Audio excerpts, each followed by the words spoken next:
Thank you so much. I wish to dedicate my remarks to the memory of Rabbi Rackman, Zichrono Livracha, and Ruth Rackman, Zichrono Livracha, dear friends of our family, my father's closest chaver, as Yafa mentioned, and chavruta actually for 35 years, no, actually for until Rabbi Rackman made Aliyah, and friends for over 70 years, from the time that they were classmates at Yeshiva University. I saw Rabbi Rackman every morning as he came for the daily shiur with my father, and he played a major role in the life of my two sisters and me.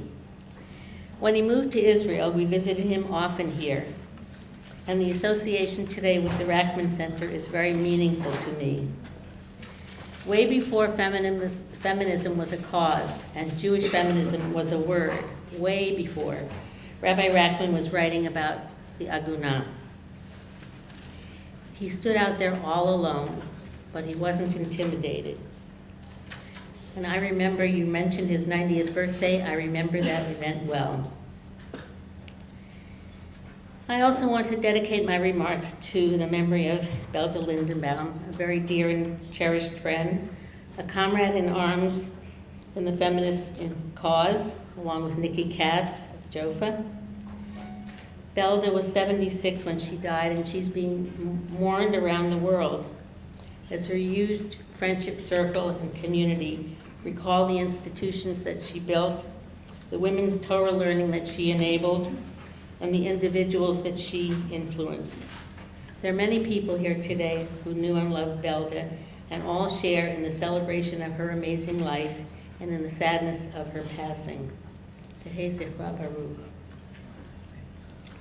As regards today, I'm actually very thrilled to be here to celebrate this anniversary, Mazal Tov, and to celebrate the important work of the Rackman Center, whose progress I have followed with great admiration from the very beginning, and also to receive an honorary degree this evening from Bar-Ilan.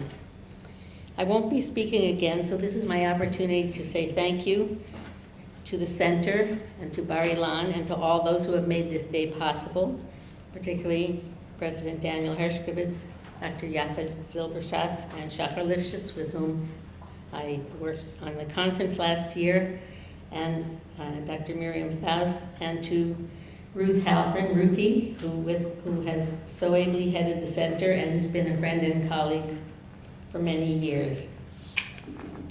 I thank the family and friends who have come to share this day with me. Like everyone else, I would use up my entire time to say thank you, but then Bar-Ilan might rescind the degree this evening, so I'll begin with my talk. I begin with a story. In 1985, at the end of the Decade of Women in Nairobi, I met a woman from Kenya, from a town in Kenya, who told this story. She had been married, I don't remember how many years, but she raised 8 children, some of them were already teenagers and young adults. One day, 8 years before this meeting, she was summoned to the door by her husband and stood there helpless as he recited a divorce formula, holding on to the doorknob, and she was obliged to walk out the door, never to return. She had not seen her children all this while and was deeply pained by that separation. None of her friends in her town were able to help her because this was the law. A husband had the right to banish his wife at will, and she may not return home. The woman told her story with quiet dignity, with no tears, but her anguish was palpable. My children were then in their teen years, and I could not imagine the deprivation of being separated from them. Although at the time I'd been working on the Aguna issue,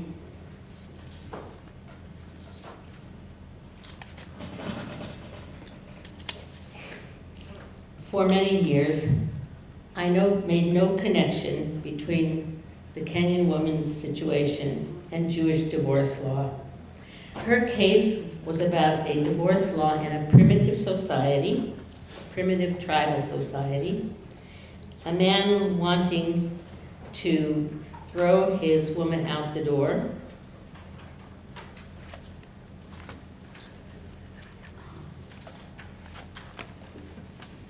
Thank you.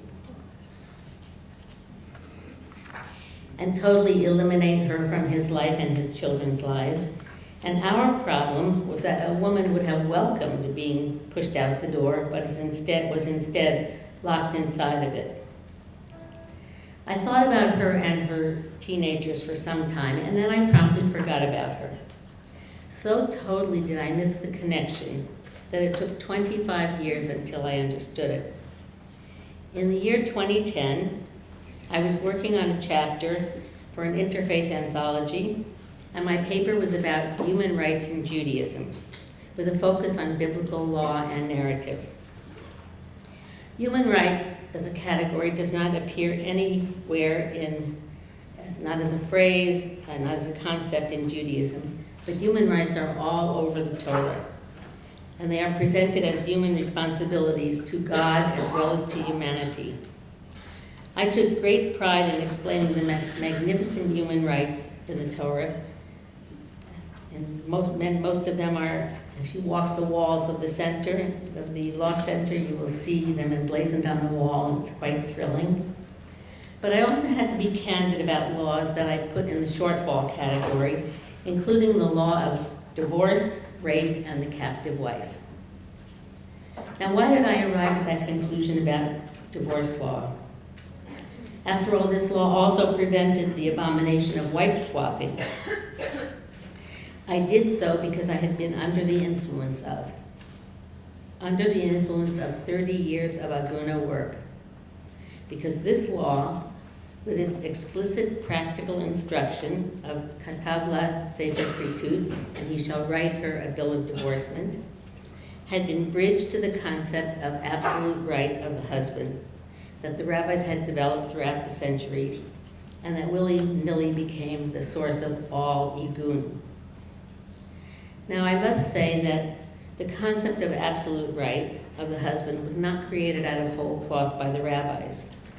Here and elsewhere, in Dvarim and elsewhere, the Torah uses the word lakach or vayikach in reference to creating a marriage.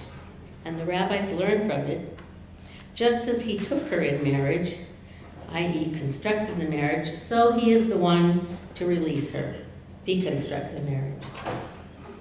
Although, as Rabbi Dov Linzer has taught, the original terminology of nikneit, or taking, with the overtone of purchasing her in marriage, was transformed quite early on in rabbinic literature to kiddushin, sanctification, exclusive fidelity in the partnership. Nevertheless, the concept of absolute right continued to be firmed up.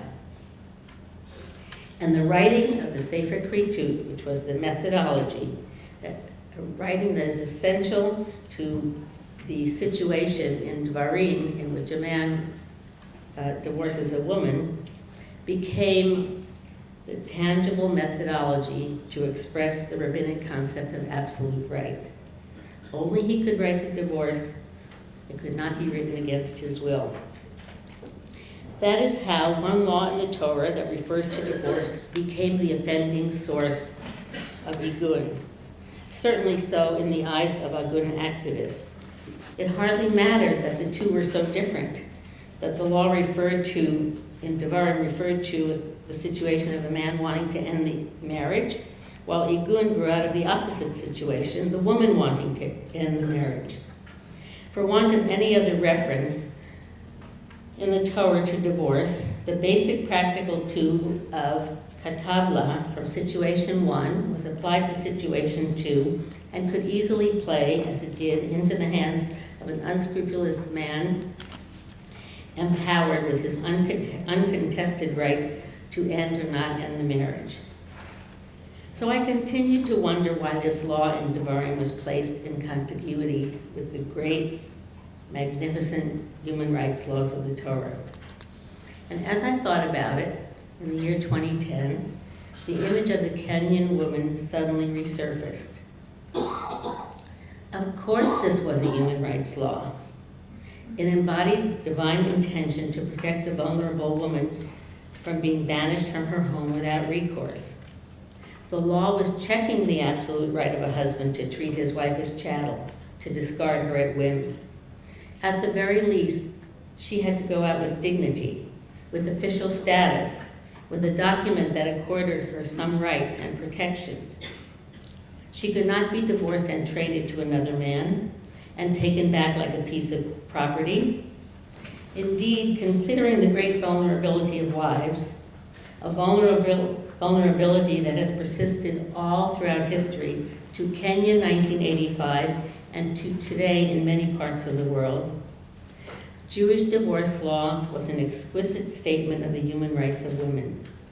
It was not the bad source, quote unquote, of Aguna as I had thought for many years. It reflected God's will to create a just and compassionate society. Divine intentionality was very, very clear. For those who needed protection, they should be given protection. But sadly, that intention got lost as the other took over. Absent a specific law mandating a woman's right to end a marriage, the procedure of writing the get, writing the bill of divorcement, became throughout history a man's privilege instead of a man's responsibility. We have to ask why there was no concomitant law in the Torah defining a situation where a woman had the right to end the marriage. The answer is that it was unthinkable in most of human history, because society was constructed with women as the second sex, because it would upset the social order if women were to have control over marriage and divorce. And all of this explains why a woman who initiated divorce was considered a moredet, that was the term, a rebellious woman who fights against the accepted social order of the day. That is not to say that the rabbis were oblivious to the protective nature and human rights quotient of Devarim 24 and the requirement for justice in Jewish divorce. Throughout rabbinic history, they introduced ameliorations and structures that guarded against the abuse of women in divorce situations. The ketubah was a big breakthrough as it offered financial protections. The need for a get to be adjudicated or confirmed by a court and by witnesses replaced the scenario of a man and his doorknob. 100 other protections, and most of all, the recognition that a woman was entitled to divorce in the famous dictum, kofinoto, we force him, a recalcitrant husband, to give the get to his wife, were all improvements as Jews moved through one culture and another. But still, the male privilege continued. Even the breakthrough principle of kofinoto carried the addendum until he says, I want to, ad sheyomar ratzeh ani. It was a legal fiction that preserved the principle even as the practice had changed. In fairness, it must also be said that there were periods in history where this was not the case, where rabbis of different generations and even some of our generation understood the justice component in halachic divorce, and they took it seriously, and they took into their own hands the weight or the balancing of a document against the sufferings of a vulnerable woman in the under the rule or the thumb of an immoral man. Particularly the Gaonim did not tolerate Igun, but many other rabbis and poskim and dayanim in history also brooked no constriction of a woman's right to happiness in marriage. The concept of hafkat kiddushin, I can't remember my English here, the annulment of marriage. Annulment of marriage, right? It's right here. Rabbinic annulment of marriage. That did not meet reasonable rabbinic standards of marriage. Or the determination of kiddushay ta'ut, a mistaken marriage, which is like the lemon laws of business, which is that A marriage can be invalidated based on pre-existing defects in one partner or the other that were not made known. These and other methodologies were used to free anchored women at various times in Jewish history, and even in our own day in some Batei Din. There's a great deal of subjectivity in interpreting the law, and some of the giants of history found ways to work to release women, found ways to work around the web of laws that were unfair to women. In analyzing, the work of Noah Shachar is very important and instructive, and in analyzing divorce cases in the 19th century Europe, she found a significant difference in leniency between whether the wife was standing before the judges in person or whether the question was posed to courts far, far away, which meant that there was enough wiggle room in the law to allow for subjective leniencies of interpretation. Nevertheless, the global principle of male absolute right stands firmly in the tradition, still rules in the courts, has never been directly challenged as unjust. Combined with the modern problem of increased divorce, and particularly female-initiated divorce, which is a phenomenon of our culture, there's been a historical upsurge as fresh new Aguna situations are born every day. And that is exactly how we get from a human rights law at its origins, a divine law that long, long ago defined justice for the vulnerable wife, to where we are today, where we have not only rank injustice, but a defense of that injustice as God's will. I have heard rabbis say that the Aguna is a symbol of our faithfulness to God, a grotesque statement.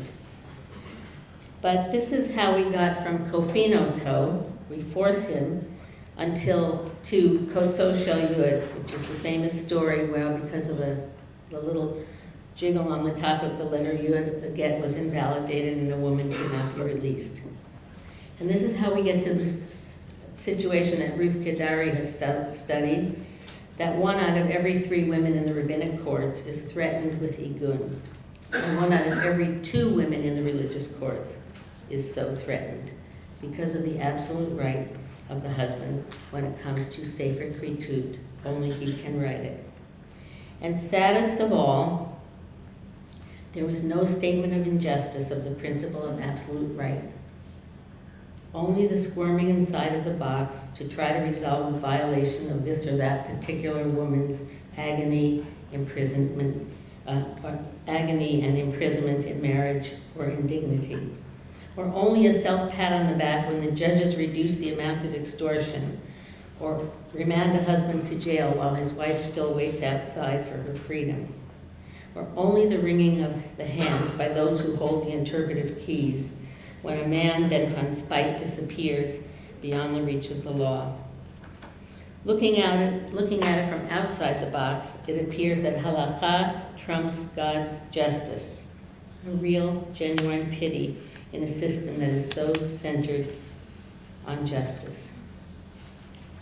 Until we have a systemic solution to the problem, a solution within Halakha that can cover every case of igun, which must formally be defined as a function of time so that urgent methods can be applied, until we have a systemic solution that can serve as a deterrent to get abuse, until we have an internal systemic solution that eliminates the need for public rallies and civil court briefs, until we have a universal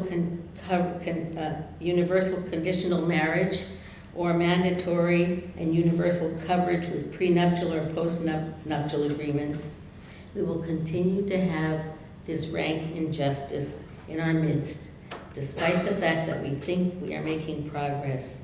We are making very little progress.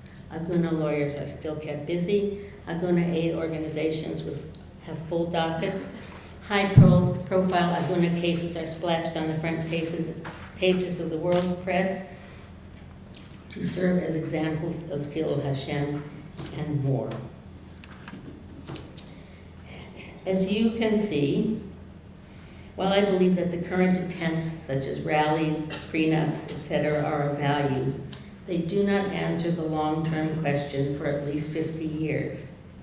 Rallies blessedly work, but only for a few, not for the thousands of women in the rabbinic courts subject to get abuse.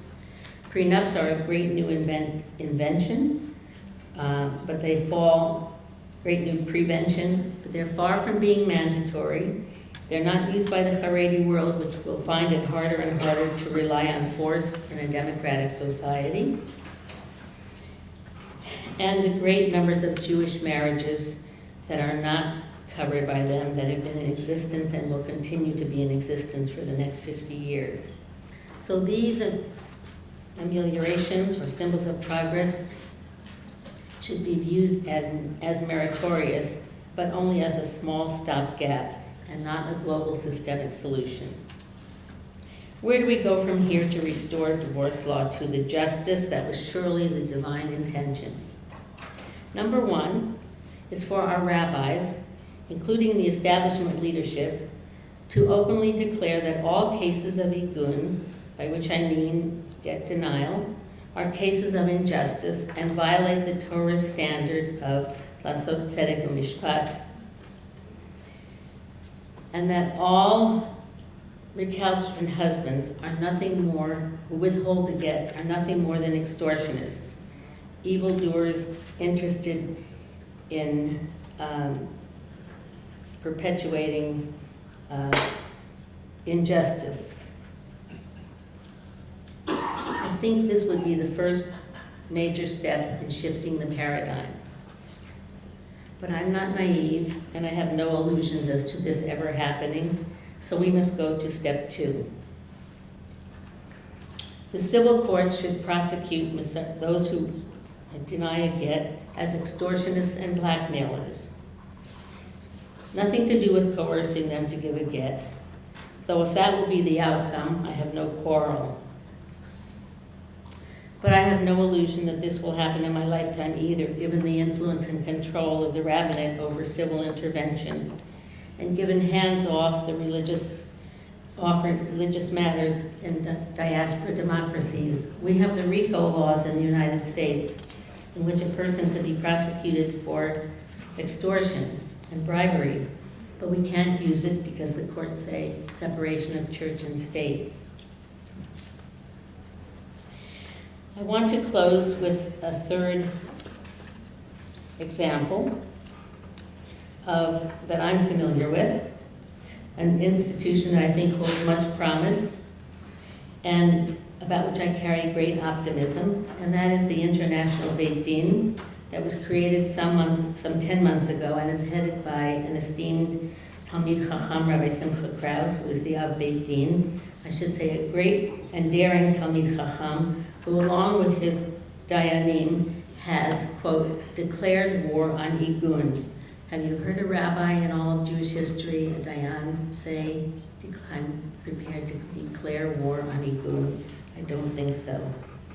The Beit Din is totally committed to halachic marriage and divorce and is prepared to act only on those principles, yet it's ready to include the principles of some minor precedents, to use some of the minor precedents in scholarship that has been neglected in favor of stringencies of our rabbinic leadership of our day, that pull largely inward in response to the onslaught of modernity. The International Beit Din, which has freed so far 14 women, has been used as leverage for 2 cases that would have been solved in the Beit Din the following day, but the night before the husband wrote the get, I'm sure in return for some funds, not the 6 figures that they wanted, but at least to get something out of it, which he would not have gotten the next day if she had been released through the Beit Din. And more cases are in the work. I meant to calculate the number of years of women waiting for the get, the total number of years that were wasted in women's lives, well over 70 years at my last count.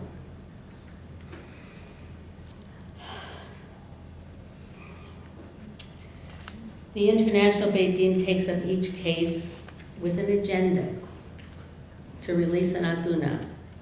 Some people say that one should not come to psak with an agenda. So one should come with an open mind and look at the sources. And that psak should not be result-oriented. But in the face of rank injustice and Chil Hashem, the International Beit Din unabashedly is determined to find halachic ways to resolve each case. That is its agenda. It is not looking over its right shoulder to see who is going to delegitimate its work, but rather has its eye on the Aguna and her children and their suffering, and it tries best to ameliorate her condition. It uses with pleasure and gratitude those lenient precedents that I mentioned before, such as Kiddushei Tavut. The wide latitude determined whether the witnesses were present, and it is exploring collegial support for other halachic methods, such as Get Zikui, in which the court fulfills the responsibility of the husband, that have been used in times past where leniency and Bitul Kiddushin, which the court does not yet use because it has not gained the support and is mindful of what happened to Rabbi Rackman's Beit Din. But it is open to at least expanding the discourse on this, on using these, which would serve as very significant systemic solutions. To those who are in power and are looking for ways to delegitimize the careful, admittedly subjective and selective work of the International Beit Din, on behalf of not only Agunot, but on behalf of justice and righteousness and law, as did Rabbi Rackman and his colleagues, the community should take up the political battle and stand down those who think that Tikkun is a sign of faithfulness to God. And finally, we should all consider the release of Agunot and the end of the absolute right of husbands, as many great rabbis have said in the past, as the work of God, and we should feel ourselves privileged to live in a generation when we can participate in that work. Thank you.